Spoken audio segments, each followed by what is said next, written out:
और उनका प्रदर्शन जो है लगातार जारी है और उनकी मांग है कि जो उनकी मांगे हैं। ठीक है, चलिए बहुत शुक्रिया दीपक आपका इस पूरी विस्तार से जानकारी के लिए, धन्यवाद। और अब रुक करेंगे 20 मिनट में 20 बड़ी खबरों का।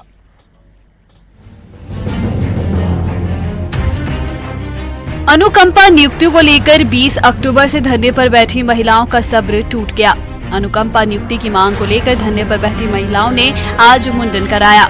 मुंडन कराकर महिलाओं ने विरोध प्रदर्शन किया। बता दें कि प्रदेश के अलग अलग जिलों से आई महिलाएं यहां प्रदर्शन कर रही हैं और रायपुर में 20 अक्टूबर 2022 से आंदोलन पर बैठी हैं। ये सभी पंचायत स्तर के उन शिक्षकों की पत्नियां हैं जिनकी हादसे या बीमारी की वजह से मौत हो गई। इनका कहना है कि सरकारी नौकरी में कमाने वाले व्यक्ति की मौत के बाद ही परिवार के किसी एक सदस्य को अनुकंपा नियुक्ति का नियम होता है, मगर इन्हें आज तक नौकरी नहीं मिली। चुनाव के पहले सरकार ने वादा किया था जो अब तक पूरा नहीं किया गया है, जिसके चलते कई दिनों से अनुकंपा नियुक्ति संघ के बैनर तले महिलाएं प्रदर्शन कर रही हैं। इसके पहले यही महिलाएं मंत्री रविंद्र चौबे के घर कटोरा लेकर पहुंच गई थी। साथ ही इन्होंने दंडवत होकर मंदिर यात्रा, बूढ़ा तालाब में जल समाधि जैसे कई प्रदर्शन भी किए, लेकिन अब तक राज्य सरकार ने इनके संबंध में किसी भी प्रकार का कोई निर्णय नहीं लिया है।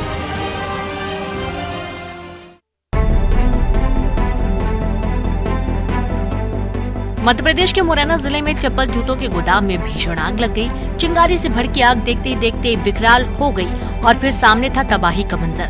लपटें आसमान को छू रही थी और मौके पर मची थी अफरा तफरी। जिस गोदाम में आग लगी वो सिविल लाइन थाना क्षेत्र के सबजीतपुरा में स्थित है। सुबह के वक्त अचानक भड़की आग से लोग भी विचलित हो गए। तत्काल प्रशासन को इसकी जानकारी दी गई, जिसके बाद मौके पर पहुंची फायर ब्रिगेड की गाड़ियों ने काफी मशक्कत के बाद आग पर काबू पाया। हादसे में जनहानि की खबर तो नहीं है, लेकिन गोदाम में काफी क्षति होने का अनुमान है। आग किन कारणों से लगी इसकी जानकारी नहीं मिल पाई है। मामले की जांच की जा रही है।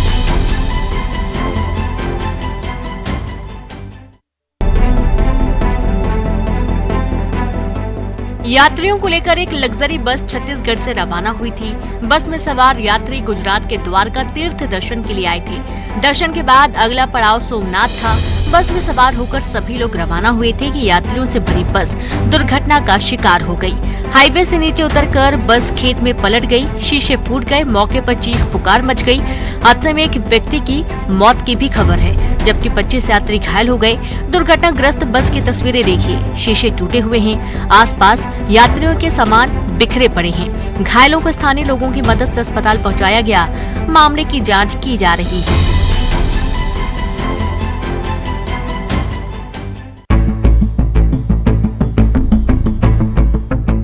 इंसानों की शिकायत लेकर आपने फरियादी को अक्सर थाने आते देखा होगा, लेकिन घायल मुर्गे की शिकायत लेकर मुर्गे के मालकिन को थाने आते देखा है।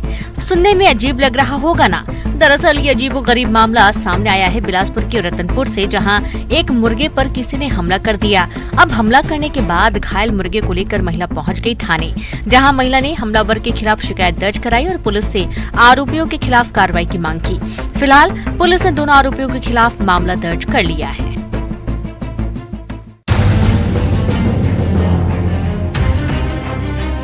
कोबरा जैसे विषधर अगर कभी दिख जाए तो आप क्या करेंगे? लाजमी है भागेंगे या उसे भगाने की कोशिश करेंगे? कभी कभी तो लोग सांपों की जान भी ले लेते हैं, लेकिन मध्य प्रदेश के खरगोन में युवाओं ने अपनी जान पर खेलकर कोबरा सांप की जान बचाई। तस्वीरें देखिए। अंधेरी सर्द रात और एक कोबरा बीमार, लाचार, जख्मी और फंसा हुआ। युवाओं ने इसे देखा तो भागे नहीं, बल्कि उसकी जान बचाने में जुट गए। उसे सुरक्षित निकाला और डॉक्टर तक पहुंचाया। खरगोन के मनीष मिश्रा की टीम ने कोबरा का इलाज किया, जिससे उसकी जान बच सकी। कोबरा अब बिल्कुल ठीक है। विषधर के इलाज की तस्वीरें भी सामने आई हैं, जो एक वक्त में रूहें सेहरा देती हैं, वहीं दूसरी तरफ संदेश देती हैं बेजुबानों की मदद का।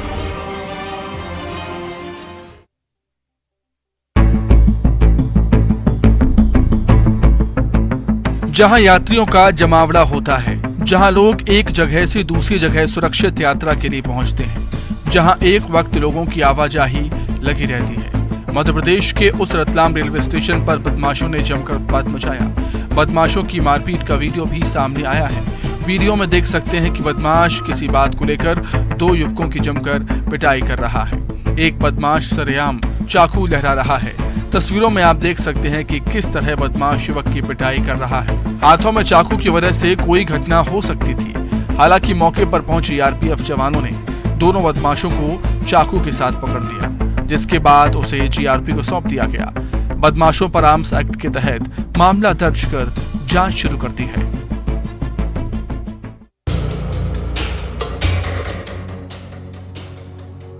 ये तस्वीरें बहुत विचलित करती हैं, इसलिए हम इसे ठीक से दिखा भी नहीं सकते, लेकिन बता जरूर सकते हैं। बता सकते हैं उस माँ की कहानी, उस ममता की कहानी जिसने अपनी बच्ची की जान के लिए अपनी जान की कुर्बानी दे दी। ये घटना कोरबा के पसान वन परिक्षेत्र के तेलिया मार की है, जहाँ एक महिला खेत में अपनी बच्ची के साथ मिट्टी लेने गई। माँ बेटी दोनों मिट्टी की खुदाई कर रही थी, तभी अचानक कुछ ऐसा हुआ जिसके बाद बेटी के सिर से माँ का आंचल छिन गया। इस महिला को पता नहीं था कि अगले ही पल मौत का मंजर है। सामने से आ रही जंगली सूरों की झुंड इनकी मौत की वजह है। हुआ कुछ यूं कि महिला अपनी बेटी के साथ खेत में जब मिट्टी के लिए खुदाई कर रही थी, तभी जंगल की ओर सूरों का झुंड आ रहा था। महिला को लगा ये भैंसों का झुंड है। महिला इससे बेखबर मिट्टी की खुदाई करती रही, बेटी भी साथ थी। तभी अचानक से जंगली सूरों के झुंड ने उसकी बेटी पर हमला कर दिया। जैसे महिला की नजर पड़ी, फिर क्या था, अपनी बेटी को बचाने के लिए इस खतरनाक जंगली सुअर से भिड़ गई। महिला तब तक सुअर से भिड़ी रही जब तक बेटी सुरक्षित नहीं हो गई। कोई 5-10 मिनट नहीं बल्कि आधे घंटे तक जंगली सुअर के साथ लड़ती रही माँ, और देखते ही देखते सुअर के हमले से महिला की मौत हो गई। लेकिन इतना ही नहीं, महिला मरते मरते भी अपनी बच्ची को बचा गई। महिला ने सुअर से इतना संघर्ष किया कि सुअर की भी मौत हो गई।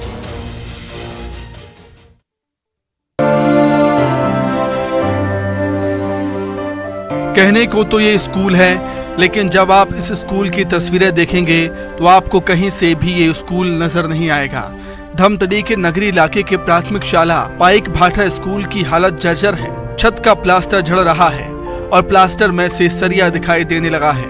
यहाँ तक सरियों के गिरने का खतरा भी बना हुआ है, जो जानलेवा भी साबित हो सकता है। दरवाजों दीवारों के हाल भी बुरे हैं और इसी जर्जर इमारत के 2 कमरों में क्लास 1 से 5वीं तक के बच्चे पढ़ाई करने को मजबूर हैं। वहीं शाला समिति और पालक नए स्कूल भवन निर्माण के लिए संबंधित अधिकारी और शासन प्रशासन से कई बार मांग भी कर चुके हैं, लेकिन आज तक ग्रामीणों की मांग पूरी नहीं हुई है। लिहाजा आज भी खतरे के बीच बच्चे उसी स्कूल भवन में बैठकर पढ़ाई करने को मजबूर हैं। अगर इनके साथ कोई घटना घट जाती है तो इसका जिम्मेदार कौन होगा?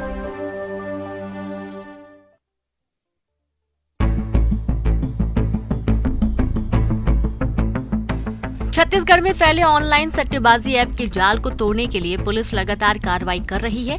सट्टेबाजी के ऑनलाइन ऐप महादेव के खिलाफ पुलिस ने बड़ी कार्रवाई की। दुर्ग पुलिस ने दबिश देते हुए 11 लोगों को गिरफ्तार किया। सट्टेबाजी की अंबिकापुर ब्रांच को पुलिस ने ध्वस्त कर दिया है। आरोपियों के पास से लैपटॉप, मोबाइल, पासबुक, चेकबुक जब्त किए गए। बरामद किए गए दस्तावेजों से करोड़ों के ट्रांजैक्शन का खुलासा हो सकता है। आपको बता दें कि सट्टेबाजी के जाल में युवा फंसते जा रहे हैं, जिसे लेकर पुलिस सट्टेबाजों के खिलाफ कार्रवाई कर रही है। लोगों को जागरूक भी किया जा रहा है।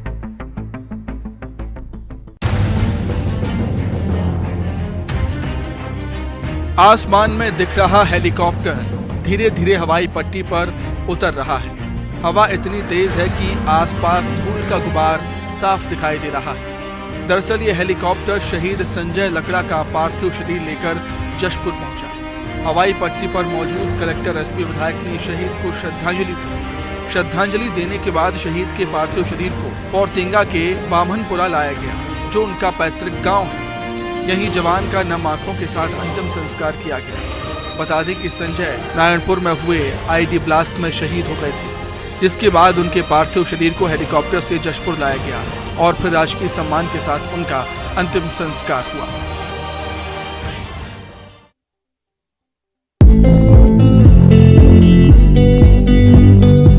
परीक्षा में टीचर से नंबर बढ़वाने के किस्से तो आपने बहुत सुने होंगे, लेकिन क्या आपने भगवान से अच्छे नंबरों के लिए परीक्षा पत्र का चढ़ावा देखा है? दरअसल बोर्ड परीक्षाओं में अच्छे नंबर लाने के लिए बच्चे न सिर्फ दिन रात पढ़ाई करने में जुटे हुए हैं, बल्कि माता से गुहार लगाने से भी नहीं चूक रहे। तभी तो जशपुर में प्रसिद्ध धार्मिक स्थल खुडिया रानी के दरबार में रोजाना मन्नत मांगने के लिए आने वाले सैकड़ों भक्तों के साथ बड़ी संख्या में स्कूली बच्चे भी पहुंच रहे हैं। स्कूली बच्चे परीक्षा में अच्छे नंबर से पास होने के लिए मां खुड़िया रानी के दरबार में अर्जी लगा रहे हैं, वो भी परीक्षा पत्र की। छात्रों का कहना है कि प्रवेश पत्र की फोटोकॉपी त्रिशूल में फंसा देने के बाद छात्र भगवान से अच्छे नंबरों के लिए प्रार्थना करते हैं। छात्रों का कहना है कि ऐसा करने से उनकी मनोकामना पूरी होती है।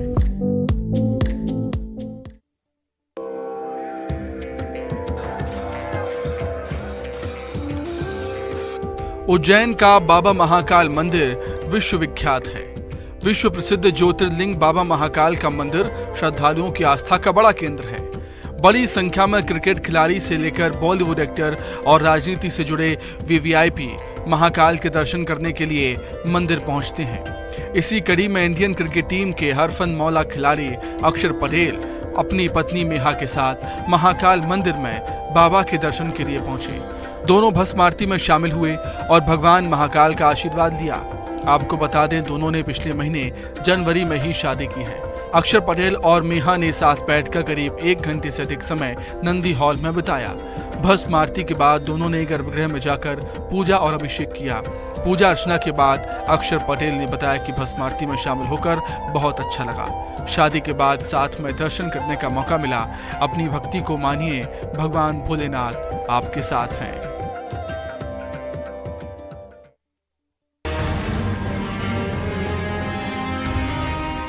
चेहरे पर खिलखिलाहट है, मासूम मुस्कान जिसे आप देख पा रहे हैं, लेकिन जो दिख नहीं रहा है वो है इस मुस्कान के पीछे का दर्द जो बयां ना हो पा रहा हो।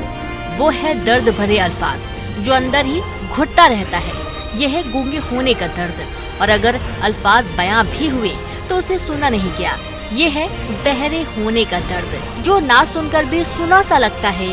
जुबान कुछ बोल ना पाते, इशारों से चलता है कामकाज, इशारों से चलती है जिंदगी।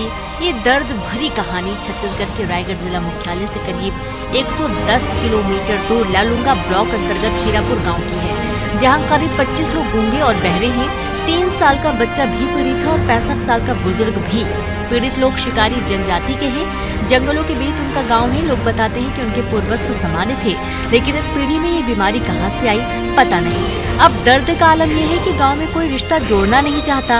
उन्हें डर है कि आने वाली पीढ़ियां भी गूंगे और बहरेपन का शिकार होंगी। समस्या इतनी ही नहीं है, ये लोग प्रशासनिक उदासीनता का भी शिकार है। दिव्यांगता का प्रमाण पत्र भी बनाया गया, लेकिन पेंशन नहीं। इस दर्द की क्या दवा है, ये बड़ा सवाल है।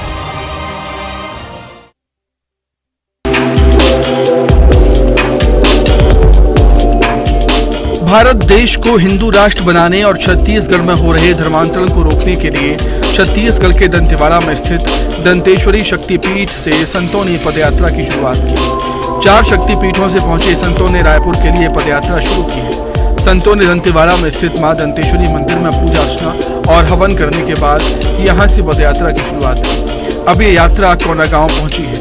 बता दें कि महाशिवरात्रि के मौके पर 18 फरवरी से पदयात्रा की शुरुआत हो चुकी है और अगले महीने 17 मार्च को ये पदयात्रा राजधानी रायपुर में समाप्त होगी और 19 मार्च को रायपुर में बृहद स्तर पर संत समागम होगा, जिसमें 1 लाख से ज्यादा संत पहुंचेंगे।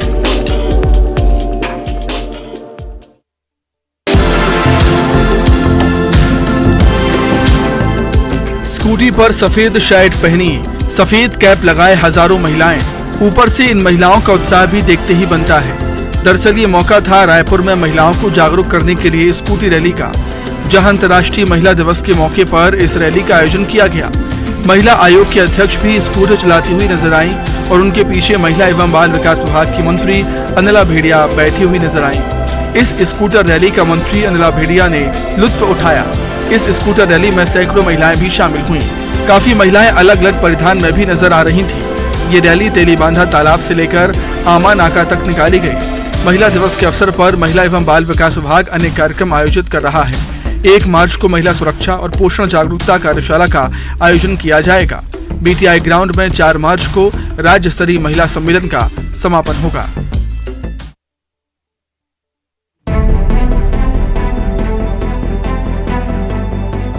इंदौर के होलकर स्टेडियम में 1 मार्च से होने वाले भारत ऑस्ट्रेलिया तीसरे टेस्ट मैच के लिए इंदौर के लोगों में जबरदस्त उत्साह दिखाई दे रहा है। बॉर्डर गावस्कर ट्रॉफी की तीसरे मैच के लिए स्टेडियम फुल हो गया है।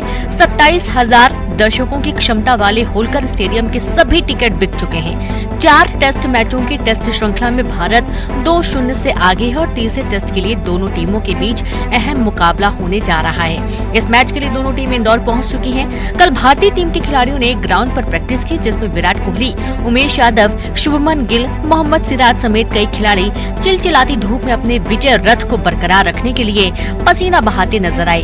तो वहीं टीम के कोच राहुल प्रैक्टिस सत्र में हिस्सा लेने के साथ ही मैदान पर पिच का जायजा लेते भी दिखाई दिए। बिहार के खगड़िया की एक शादी इन दिनों सुर्खियों में है। एक की पत्नी को दूसरे ने भगा लिया तो दूसरे ने उसकी पत्नी को भगाकर बदला ले लिया। जी हां, शादीशुदा या बाल बच्चे वाले औरत मर्दों के प्रेम प्रसंग या फिर भागने की खबरें आए दिन आती रहती है। लेकिन बिहार से प्रेम प्रसंग को लेकर जो घटना सामने आई है वो काफी दिलचस्प है।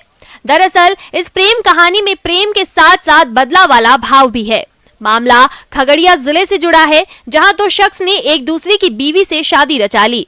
दरअसल खगड़िया जिले के हरदिया गांव के रहने वाले नीरज की शादी पसराहा गांव की रूबी से 2009 में हुई थी, जबकि रूबी का प्रेम प्रसंग पसराहा गांव के ही रहने वाले मुकेश से चल रहा था। मुकेश भी शादीशुदा था और उसके भी बच्चे थे, लेकिन रूबी और मुकेश ने फरवरी 2022 में भागकर शादी रचा ली। हरदिया गांव के रहने वाले नीरज को जैसे ही पता चला कि उसकी पत्नी अपने प्रेमी मुकेश के साथ भाग गई है, उसने मुकेश के खिलाफ अपहरण का केस दर्ज कराया। लेकिन मुकेश नहीं माना और बदला लेने के लिए नीरज ने मुकेश की पत्नी को भगाकर शादी कर ली। संयोग से दोनों की पत्नी का नाम रूबी है।